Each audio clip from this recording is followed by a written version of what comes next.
आणले का? नाही. तिला कुठं डोंगर दऱ्यामध्ये कुठल्या बाबांनी लिंबू देऊन प्रसाद देऊन कुणी आशीर्वाद दिलाय का?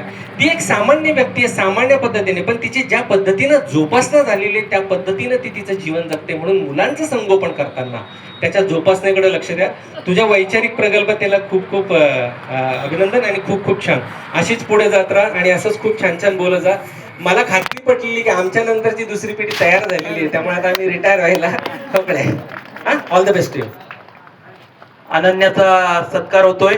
सन्माननीय अरविंद लोखंडे सर, उपायुक्त सामान्य प्रशासन विभाग, आणि त्यासोबतच Shri Janardan Kasad sir, deputy collector Uran.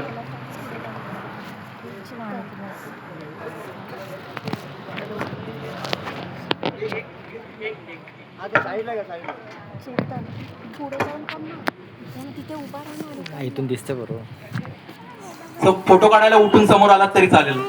बसल्या जागेवर फोटो काढायला उठून समोर आलात तरी चालेल.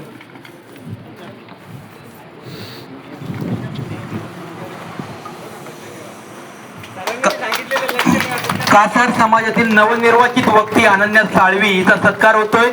सन्माननीय उपायुक्त सामान्य प्रशासन Nashik Arvind Lokhande sir, Janardan Kasar sir, deputy collector Uran, आणि आंतरराष्ट्रीय मोटिवेशनल स्पीकर सन्माननीय निशिकांत धुमाळ सर यांच्या हस्ते कासार समाजातील नवनिर्वाचित व्यक्ती, जी की पुढे जाऊन आपल्या कासार समाजाला सरांसारखंच मोटिवेट करत राहील, अनन्या साळवी. एका जोरदार टाळ्यांच्या गजरामध्ये आनंदाचा आपल्याला अभिनंदन करायचंय. धन्यवाद.